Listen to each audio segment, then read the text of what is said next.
Another story I heard about myself. This one happened in high school. We had this teacher in high school whose kid went to our high school. His name was Mr. McNamara, and his son Jake McNamara went to our high school. He was a sophomore when I was a senior, so he was 2 years behind me. And Mr. McNamara was an asshole. And one weekend, he and his wife decided to leave town, which you should never do if you're an asshole. And Jake McNamara decided to throw a party at the teacher's house. Hooray! And everyone around town heard about it, and we all got up individually and thought, okay, let's go over there and destroy the place. I walked into this party, everyone I had ever met was there, and everyone was drinking like it was the end of the world. People were drinking like it was the Civil War and a doctor was coming to saw our legs off. It was totally unsupervised. We were like dogs without horses. We were running wild.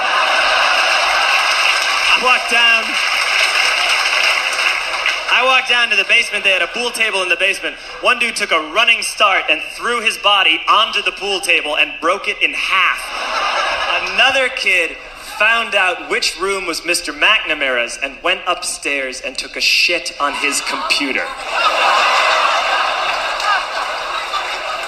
So the party was going great. I'm standing in the basement and I'm holding a red cup. You've seen movies. And I'm standing there and I'm holding a red cup and I'm starting to black out. And I guess someone said like, something, something, police. And in a brilliant moment of word association, I yelled, fuck the police! Fuck the police! And everyone else joined in. 100 drunk white children yelling, fuck the police. With the confidence of guys who have like already been to jail and aren't afraid of it anymore. You know, that like, I serve my nickel, you come and take me confidence. But white children. The reason someone had said something, something police was because the police were there. So a Chicago police officer walked down the stairs and got to the bottom in the basement and looked out over a sea of drunk toddlers yelling, fuck the police, in his face. And he was almost impressed. He's like, wow. And then he leaned into his walkie-talkie and went, get the paddy wagon. And my friend John, who is now a father, this man now has a baby, he grabbed a 40, smashed it on the ground and yelled, scatter! And everyone ran in a different direction. We all ran in different directions. It was like that scene in Ratatouille when the humans come in the kitchen and all the rats go in different ways. We all ran in different directions. I ran into the laundry room and I jumped up on the washing machine and I crawled out through a window into the backyard, and now I'm running through the backyard and there was this big chain link fence and I thought, I've never climbed a fence that high before. And then I woke up at home.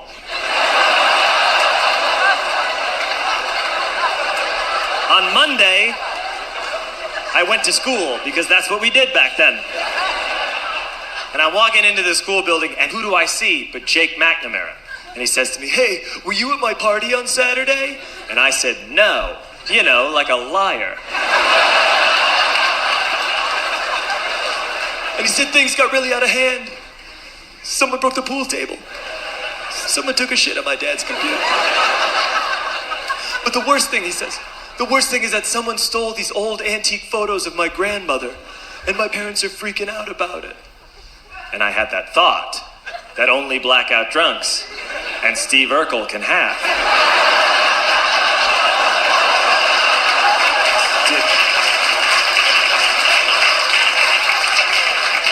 Did I do that? I figured, no, I wouldn't have done that. But I was never sure until 2 years later. Relax. I'm playing video games with this kid named Alex that we also went to high school with. 2 years later, we've graduated by now. We're playing video games for a couple hours. And then Alex says to me, hey, come here, I want to show you something. And he takes me into his bedroom. And then he takes me into a side room off of his bedroom. Never a good thing to have. And he shows me a tiny room that is covered wall to wall in stolen antique photos from different people's parties over the years.